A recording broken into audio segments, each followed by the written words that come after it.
Hey, y'all, I haven't done one of these in a while. I ran across this one. Actually, it's been about a year. I took a little break, even though hadn't done many at the time. I had a lot of stuff that came up. But in the meantime, let's see what MrBallen's got to say. It seems like it's going to be an interesting one. I like these kind of mystery ones like. So let's see here. Of today's story that are bound to shock you. The first is just, how could anyone allow this to happen? It's so awful. How could you do that? And then the second is just the severity of the punishment that was handed down for it. But before we get into today's story, if you're a fan of the strange, dark, and mysterious delivered in story format, then you've come to the right place, because that's all we do, and we upload once or twice every week. If that's of interest to you, please hold the like button at gunpoint and force them to walk through puddles in their socks. Also, please subscribe to our channel and turn on all notifications so you don't miss any of our weekly uploads. All right, let's get into today's story.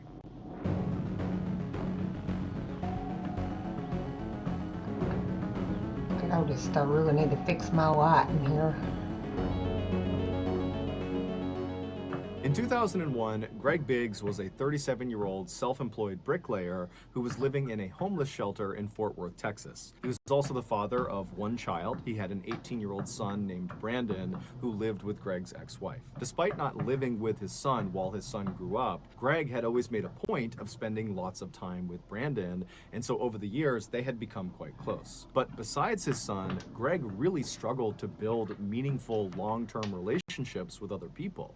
It was like no matter how friendly and outgoing he was, people would just come into Greg's life and would leave very, very quickly. This made Greg, who always had struggled with his mental health, feel very isolated and lonely and desperate for human interaction. And so on the rare occasion where people did come into Greg's life, a new friend or a new love interest, he was always so excited to try to please them and keep them around that he would often go overboard with his generosity and his willingness to do things for these people, to the point where he really set himself up for being taken advantage of. Case in point, 2 years earlier, a woman had kind of suddenly come into Greg's life, and Greg very quickly fell in love with her.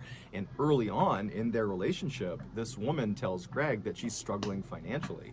And without any hesitation, Greg started giving her all of his money. Now, Greg was not a wealthy man, not by a long shot, and so before long, he had literally given this woman all of his money, to the point where Greg could no longer make truck payments, he couldn't make house payments, and so his vehicle and his home were repossessed. And then after he's suddenly homeless and destitute, this woman who he's given all his money to, she also disappears. But despite being in this horrible situation of sudden homelessness, Greg made the best of it. Anytime Greg was not working, he would be trying to make plans with his son Brandon to go walk around the mall downtown or go see a cheap afternoon movie. Times were definitely tough for Greg, but Greg stayed positive. He was a forever optimist, and he did this by focusing on the future. He was certain if he could just land a few more good-paying gigs, he could make that extra cash and finally buy a home again and buy a vehicle again and finally kind of get his life back together. But unfortunately, he would never get that chance. On the morning of October 27th, 2001, two men called the Fort Worth Police Department to report having seen something suspicious on a park bench inside of Cobb Park.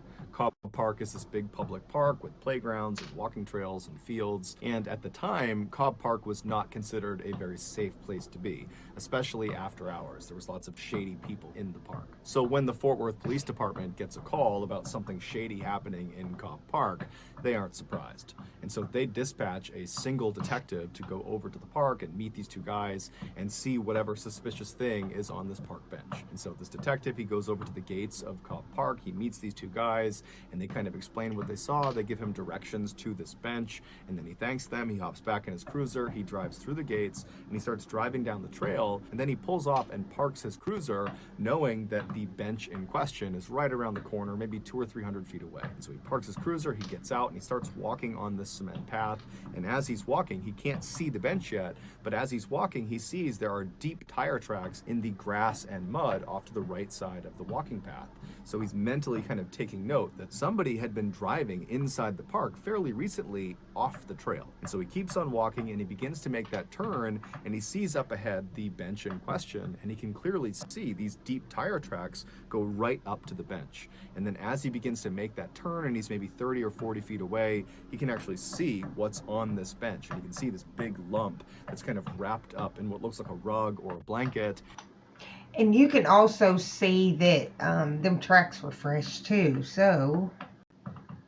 And then as he gets closer and closer, he can finally see that very clearly there is a person inside of this blanket that's kind of laying out on this bench. And when he's about 10 or 15 feet away, he can see it's a man, and this man is clearly deceased. So this detective, he walks right over to the bench and he's looking down at this body, and he can see the right arm on this guy is very badly broken, and his right leg is also very badly broken. And then his left leg is not only broken, but it's been partially amputated. In fact, the left leg is barely hanging on. And so this detective, he's looking at this guy thinking, okay, this person must have gotten wrapped up in these shady criminal dealings that are known to take place in Cobb Park, and somebody beat him to death, or they beat him and then shot him to death. But as he's looking at the body, despite these extensive injuries, the bruising on his body was not consistent with someone who had been beaten to death. And in terms of potentially being shot to death, he began looking at the body, and from where he was standing, he could not see an entrance or an exit wound of a bullet. And so stumped, the detective steps back and is just kind of pondering what he's looking at when he realizes there's very little blood anywhere near the bench or on the body. And considering the left leg has been nearly amputated, you would think there would be lots and lots of blood, but there wasn't.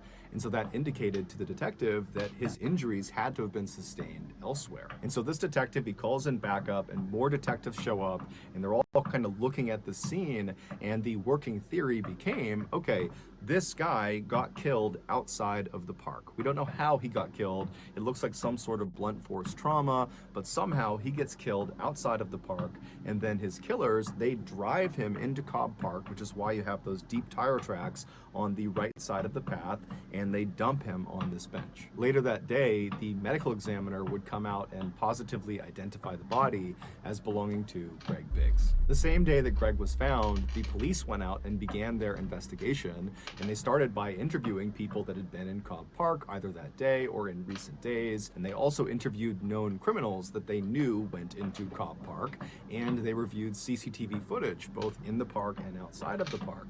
But no one knew anything about what happened to Greg, and the footage didn't show them anything interesting. And so very quickly, Greg's case began to languish, and no one knew what to make of it. Then, in February of 2002, so roughly 4 months after Greg was found, the Fort Worth Police Department received a phone call. It was from this young woman named Miranda Daniel, and she said, "I know what happened to the man in Cobb Park."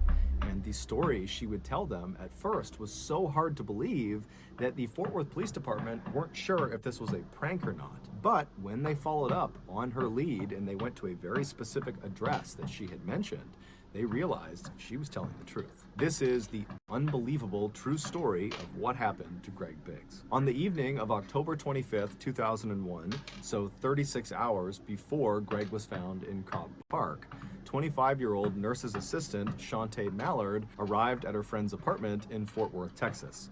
Her friend was named Titalisi Rice. She went by T-Fry. Shantae was from a very loving and stable household in Fort Worth, Texas.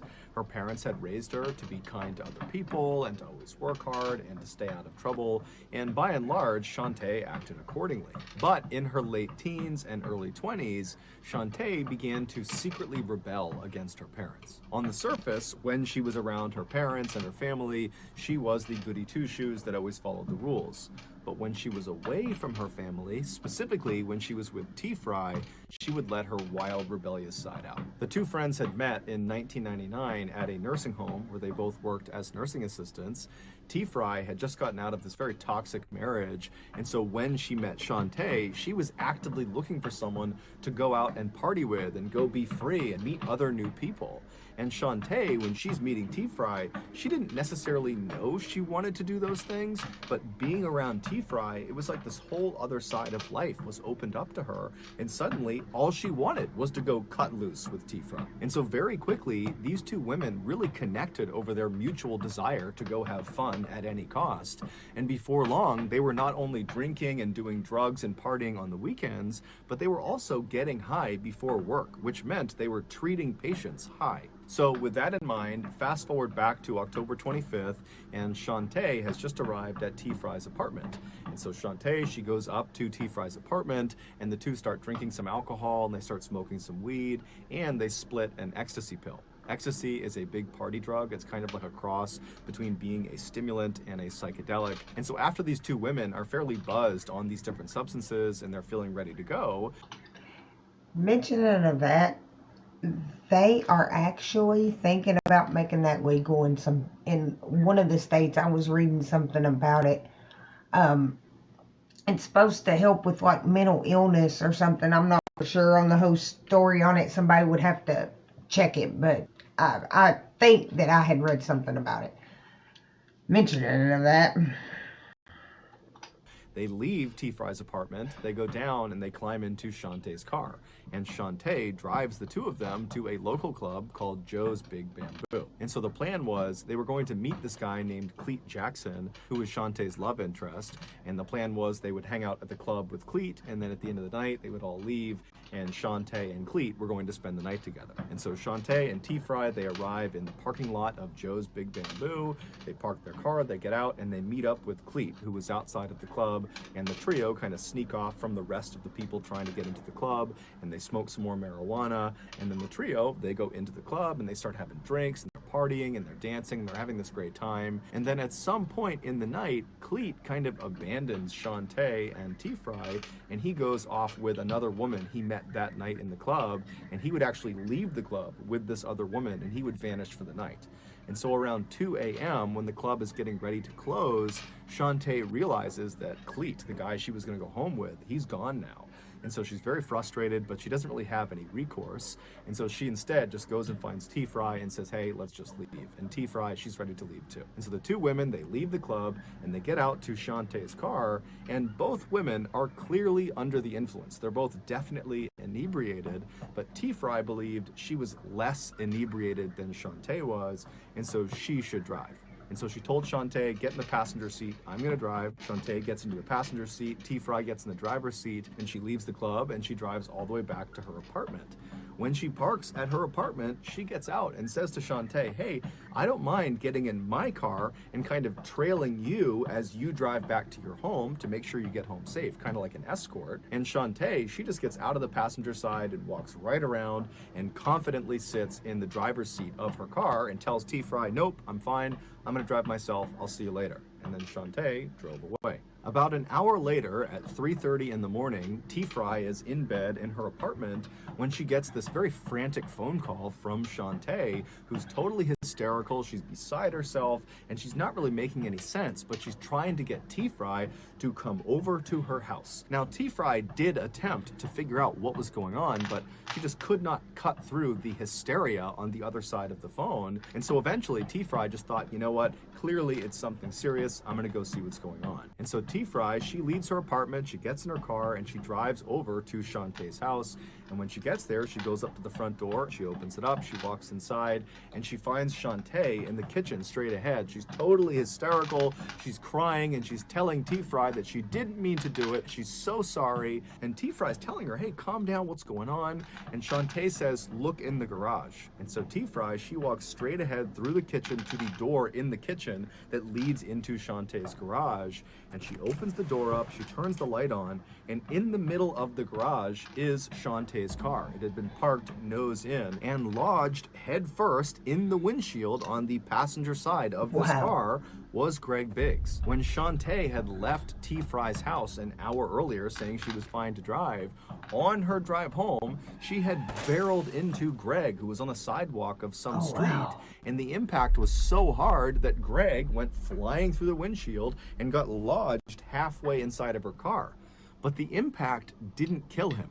It did almost cut his left leg off and break several bones in his body, but it didn't kill him. In That is fact, messed there was up. blood spatter inside of the car on the passenger side that indicated Greg was totally conscious and was trying to pull himself back into the car. There were these handprints on the inside of the passenger side door indicating Greg had been pulling on them. There was also these very small droplets of blood all over the seat indicating that Greg had been spitting up blood as he was trying to talk to Shantae or as he was trying to plead for help.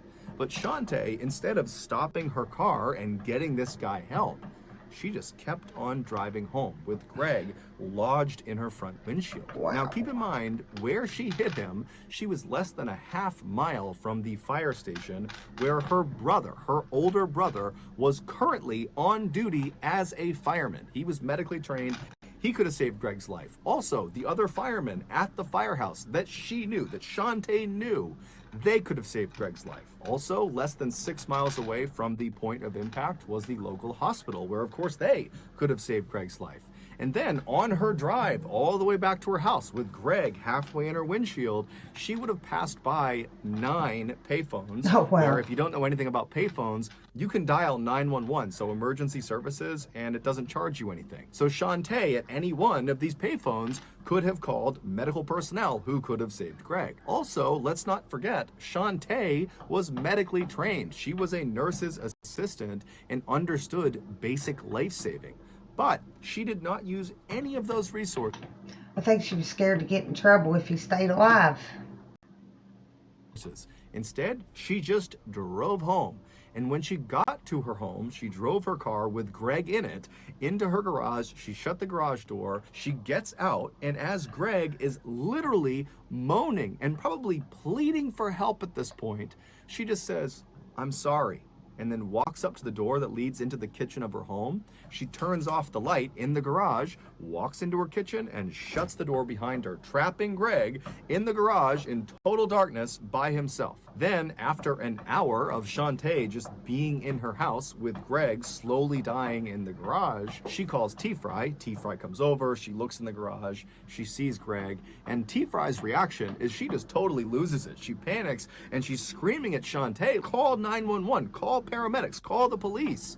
But Shantae refused. She didn't really give a reason, but she just said, "No, I can't." And then shockingly, T-Fry also does not call anyone. She would have lost her nursing license, or her whatever license she had. She would have lost them anything to do with the hospital nursing. Her friend will lose them too, probably, because I think at the beginning of it said they both.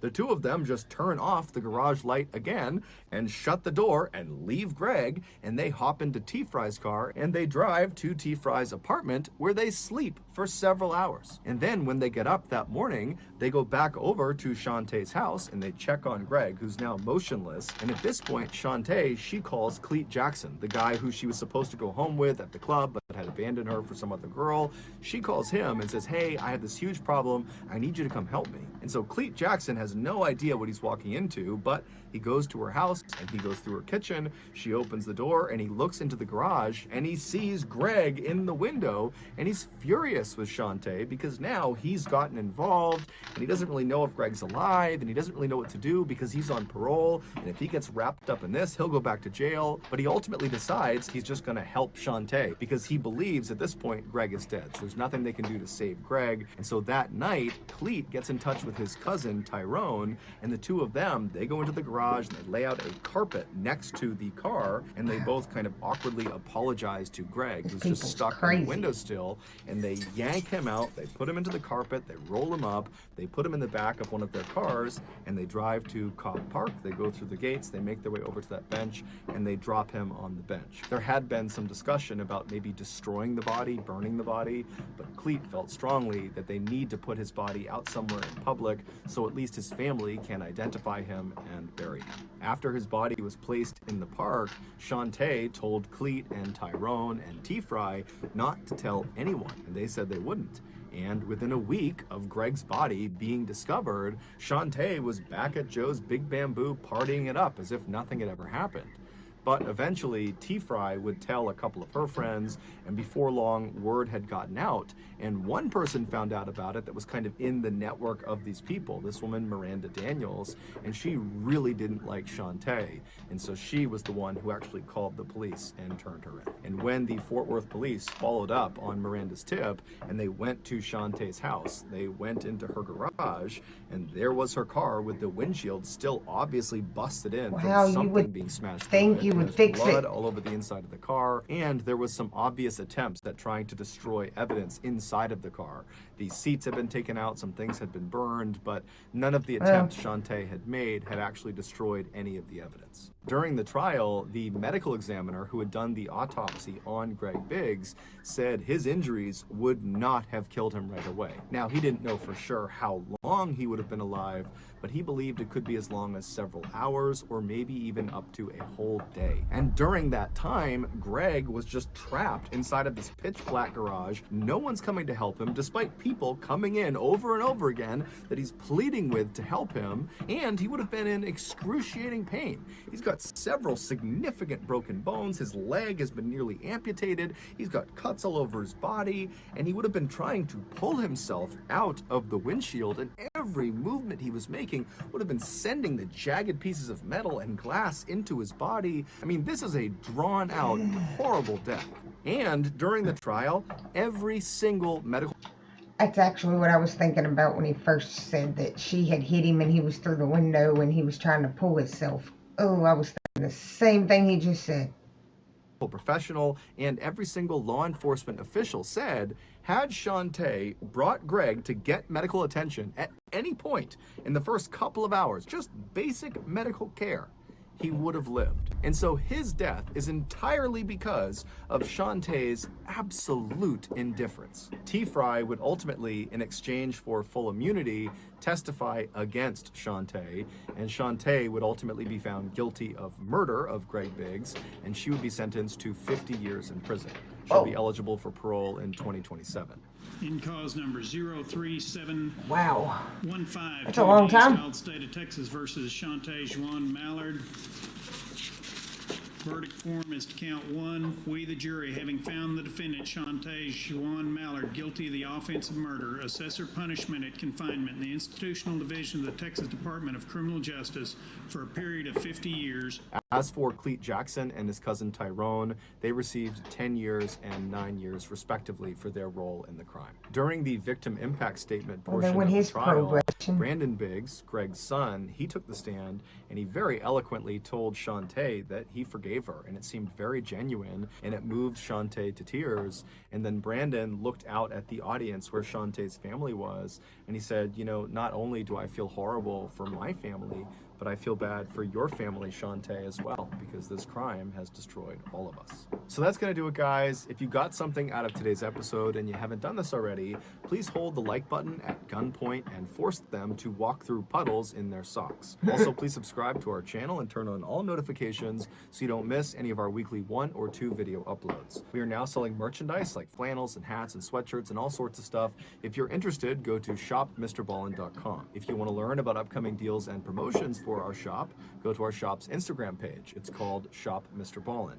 If you want to get in touch with me, you can direct message me on Instagram or on Twitter. My username for both platforms is the same. It's just Mr. Ballen. I also have a ton of content over on TikTok where my username is also Mr. Ballen. We also have a second YouTube channel just called Mr. Ballen Shorts, where we post random short videos and lost episodes. We also have a Facebook page just called Mr. Ballen, where we post condensed versions of the longer episodes you see on YouTube. If you have a story suggestion, please submit it to our subreddit just called Mr. Ballen. It's linked in the description below. So whether I see you on Instagram, Twitter, TikTok, Reddit, YouTube, Facebook, or some combination, just know that I really appreciate your support, and until next time, that's going to do it. See ya. There are 2 elements. Wow, that was really, really interesting. Well, I guess that'll do it for now. I don't know what I'm doing. I guess that'll do it for now, and I will try my best to try to upload a lot more. I just got a job and I've been working So I really don't have time to do this much anymore, but I'm going to try to make an effort to get back to it and do the best that I can with it. And until next time, see ya.